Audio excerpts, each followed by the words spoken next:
2027 ની અંદર ગોપાલ ઇટાલિયા ગોપાલ પારણે ઝૂલશે. હું આવું શા માટે કહી રહ્યો છું? શું ગોપાલ ઇટાલિયાનો 2027 ની ચૂંટણીની અંદર વિજય થઈ રહ્યો છે?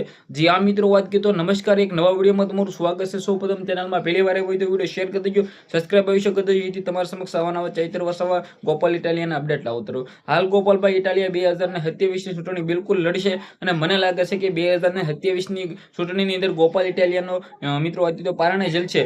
તમે બધા લોકોએ સાંભળ્યું છે ભાઈ, ગીત સોંગ ભજન ગોપાલ પારણે ઝૂલે, ગોપાલ મારો પારણે ઝૂલે. બિલકુલ મિત્રો, વાત કીધો મને લાગે છે કે ઝૂલશે, પરંતુ મુદ્દાની વાત એ છે કે 2027 ની ચૂંટણીની અંદર ગોપાલ ઇટાલિયા આમ આદમી પાર્ટીમાંથી લડશે.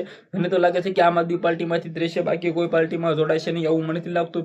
પરંતુ ઘણી બધી ચર્ચાઓ છે કે ભાઈ ચૂંટણી પહેલા આવું થઈ જશે, તેવું થઈ જશે, ફલાણું થઈ જશે. બાકી મને નથી લાગતું.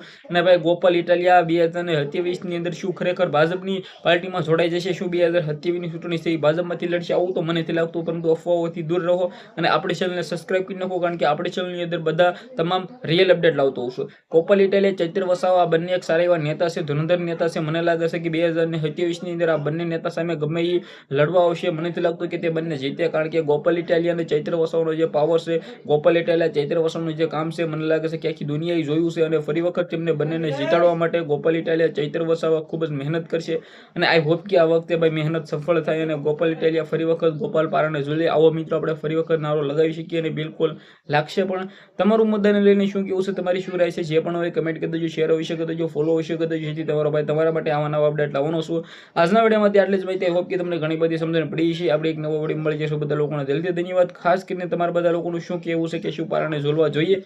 કમેન્ટ કરો, કારણ કે તમે બધા લોકોએ જોયું કે હાલ ગોપાલ ઇટાલિયા વરસાદી માહોલની અંદર ઘણી જગ્યાએ સારું એવું કામ કરતા જોવા મળ્યા છે. ચૈત્ર વસાવો તો જેલની અંદર બનશે. આઈ હોપ કે ચૈત્ર વસાવો આવનારા સમયની અંદર જેલમાંથી બહાર આવી જાય અને ગોપાલ પારણે ઝૂલશે. આ તો પાકું છે, ગોપાલ ઇટાલિયા જીતશે, પરંતુ કઈ પાર્ટીમાંથી જીતશે એ તો ખબર નહીં. તમારું શું કહેવું છે? શેર કરો, ફોલો કરો. ધન્યવાદ.